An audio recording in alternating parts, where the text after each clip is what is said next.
सौन्दर्यं निजकृतं प्रकटितं स्त्रीगूढभावात्मकं पुनरूपञ्च पुनस्तदन्तर्गतं प्राविविशत्स्वप्रियसंश्लेष्टा उभयोरुभयोरस्मै कृष्णो हि यत्साक्षिकं रूपम तत्तृतीयात्मकं परमदीय ध्येयं सदा श्रीवल्लभम।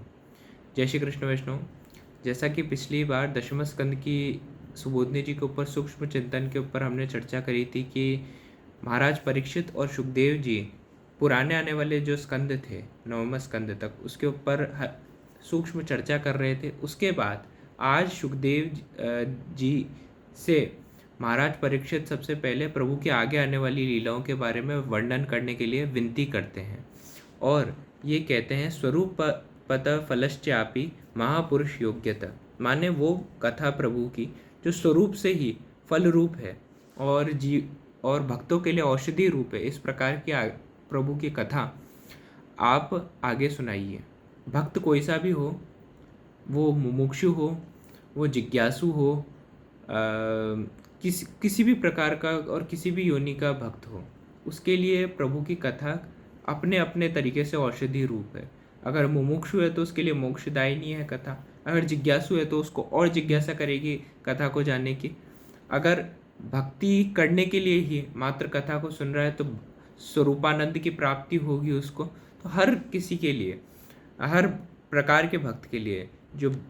कथा है वो अपने आप में रस रूप है और औषधि रूप है। इसी की सुबोधनी जी में भी आचार्य चरण कहते हैं प्रथम अत फल रूप चरित्रम मेत दीहताम निवृत्त तर्षणा तृण येषाम, माने भगवान का चरित्र फल रूप है और उनका वर्णन करते हैं और जो तृष्णा से पूर्ण रूप से नाश करने वाली है, इस प्रकार की प्रभु की कथा का आगे वर्णन करते हैं। जिन्हें थोड़े भी दोष नहीं रहे हैं, वैसे ही निर्दोष व्यक्ति भगवान के समस्त गुणों का गान और उनके समीप में आकर इसी प्रकार की भावना को प्राप्त करता है। आगे अपने पूर्वजों के बारे में कुछ वर्णन करते हुए महाराज परीक्षित कहते हैं, सबसे पहले वो पितामह भीष्म के ऊपर कहते हैं। युद्ध में जो देवताओं को भी जीतने वाले भीष्म और कौरव थे, उनको किस प्रकार से पांडवों ने हराया। पांडव तो जितने भी पांडव थे वो सारे पांडव किसी न किसी देवता के पुत्र थे, मगर जो देवता भी जिन्हें हरा नहीं पाए उन्हें किस प्रकार से मात्र आश्रय के बल पे पांडवों ने हरा दिया, इसका वर्णन करते हैं। और यहाँ पे तिमी नाम के एक मत्स्य से महाराज पितामह भीष्म का कंपैरिजन करा जाता है। ये तिमी इस प्रकार का मत्स्य होता है, मछली होती है जो अपने आसपास में आई हुई जितनी मछलियाँ उसके वंश की होती हैं उसे खा जाती है, तो अपने आप में आसपास में उसके सारे वंश को ख़त्म कर देती हैं। यहाँ पे तिमी से कंपैरिजन पितामह भीष्म का इसलिए करा गया क्योंकि पितामह भीष्म ने पहले तो अपने ही वंश का सर्वनाश कहीं ना कहीं अपने हाथों से करा, क्योंकि उन्होंने जो अपने मोरालिटी के स्टैंडर्ड सेट कर रखे थे पितामह भीष्म ने, उनको प्रूफ करने के लिए कभी उन्होंने कौरवों का साथ दिया गलत समय पे, कभी उन्होंने कौरवों को सही टाइम पे गाइडेंस नहीं दी,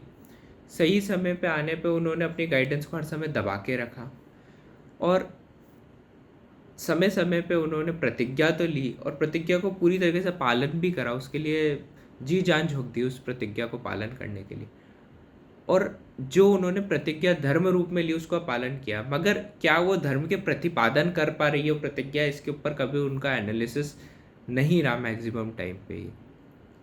और नीचे यहाँ आगे जाके महाराज परीक्षित ये भी कहते हैं कि जिस प्रकार से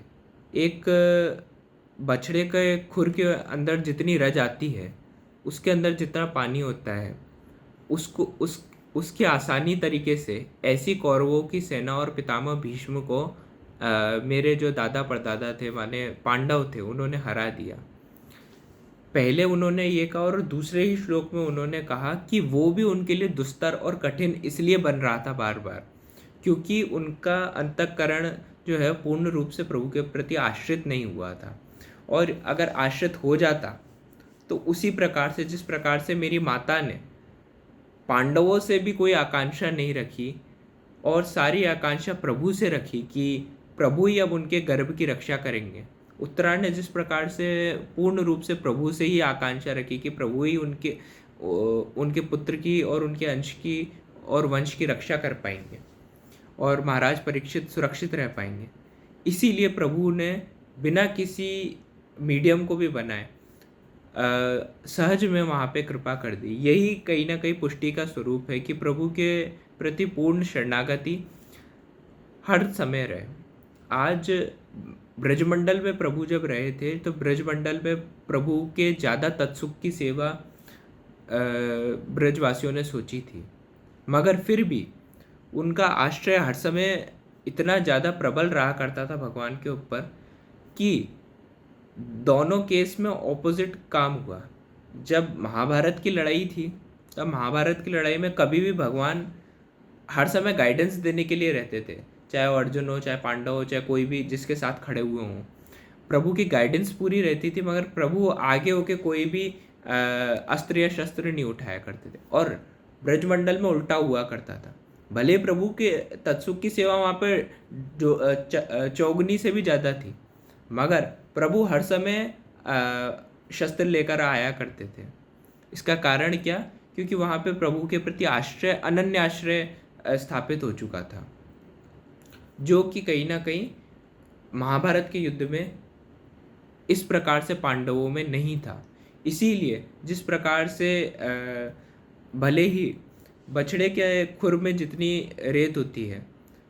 उसको आसानी से पार करा जा सकता है, मगर चींटियों के लिए वो भी कठिन हो जाता है, उसी प्रकार से पांडवों के लिए कहीं ना कहीं वो भी एक बड़ी कठिनाई रूप में बन चुका था। यहाँ पे अपने विषय से हटके दो प्रसंग रामायण जी के याद आ रहे हैं, जिसमें मैक्सिमम जब रामचंद्र जी साकेत धाम जा रहे थे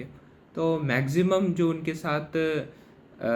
रहने वाले लोग थे और उनके भक्त थे, सबको वापस साकेत धाम लेके जा रहे थे। कुछ लोग ही थे, जैसे एक तो हनुमान जी पृथ्वी पे आज भी विद्यमान है, उसी प्रकार से उन कुछ लोगों की श्रेणी में दो लोग और थे। एक तो जामवंत जी और दूसरा विभीषण जी। कब कि विभीषण जी और जामवंत जी दोनों ही प्रभु जब साकेत धाम जा रहे थे तब विनती करने आए थे कि अब हमें भी लेके चलिए, मगर प्रभु ने उन्हें मना कर दिया कि अभी आपका समय नहीं आया है। इन दोनों को उस समय प्रभु ने मना क्यों करा? क्योंकि इनके मन में एक मनोरथ रह गया था, उसको पूर्ण करना था प्रभु। सबसे पहले आते जामवंत जी पे। जामवंत जी के मन में जब प्रभु का सेतुबंध बनाया जा रहा था तो जामवंत जी के मन में, उस समय तो जामवंत जी बहुत वृद्ध हो गए थे, मगर जामवंत जी के मन में आया था कि मेरे प्रभु कितने शक्तिमान हैं, अगर उनके नाम से मात्र नाम लिख देने मात्र से पत्थर जो है वो तैर सकते हैं, तो मैं भी किसी ज़माने में इतना शक्तिमान था। भले ही मैं प्रभु से हारूंगा 100%, नो डाउट, मगर कितनी देर तक मैं प्रभु के सामने टिक सकता हूँ, ये उनके मन में इच्छा आई। और बहुत सहज सी बात है कि रामचंद्र जी को देखते से उनके मन में हर समय इतना आदृत भाव आ जाता कि वो रामचंद्र जी से आगे होके कभी लड़ने या फिर विनोद में या फिर सिर्फ क्रीड़ा हेतु ही कभी लड़ने नहीं जाएंगे। तो ये मनोरथ कहीं ना कहीं उनका दबा हुआ था और प्रभु को इस दबे हुए मनोरथ तक को पूर्ण करना था। इसीलिए प्रभु ने अपने जब वो वापस भूतल पे प्रकट हुए, प्रभु कृष्णा अवतार में प्रकट हुए, तब प्रभु ने मणि के बहाने ही अच्छी खासी कुश्ती जामवंत जी से लड़ी, क्योंकि जामवंत जी के मनोरथ को पूर्ण करना था। अब आते विभीषण जी पे, क्योंकि विभीषण जी जब वैसे विभीषण जी अपने आप में बहुत बड़े भक्ति शिरोमणि हैं, और मगर जब तक वो प्रभु से मिले नहीं थे और प्रभु का पूरा उन्हें ज्ञान भी था, महात्म्य ज्ञान भी था प्रभु का, ऐसी बात नहीं है, मगर जब तक वो प्रभु से मिले नहीं थे तो उनके मन में ये चीज़ कहीं ना कहीं यह भाव था कि मेरा भाई जो है, बड़ा भाई रावण, वो कहीं ना कहीं बहुत ही दुराचारी राजा है। और मैं जब इस पोजीशन पे आ जाऊंगा, अगर मैं राजा बन जाऊं तो मैं कहीं ना कहीं प्रजा का बहुत अच्छा सुशासन कर सकता हूँ। इसी मनोरथ को पूर्ण करने के लिए उन्होंने पहले तो राजा बनाया विभीषण जी को। और जब वो जा रहे थे उन्होंने ये क्लियरली ये बोल दिया कि आपको इस मनोरथ को ही पूर्ण करने के लिए अभी रुकना पड़ेगा, आपको बहुत समय तक, चिरकाल तक राज्य करना पड़ेगा। इसीलिए अपने आप में चिरकाल तक राज्य है उनका, विभीषण जी का। तो इन दोनों भक्तों के अंदर एक सूक्ष्म रूप से भी जो मनोरथ थे उनको पूर्ण करने के लिए प्रभु ने इतनी लंबी लीला करी। तो जीव के अंदर कोई भी किसी भी प्रकार का या किसी भी योनि का भक्त हो, उसके अंदर जो भी छोटे से छोटा मन में भाव होता है उसको पूर्ण करने के लिए प्रभु नेक्स्ट टू द लेवल जा सकते हैं। तो मन में जो भी भाव आए प्रभु के प्रति वो भी सोच समझ के प्रभु के सन्मुख प्रस्तुत करने चाहिए।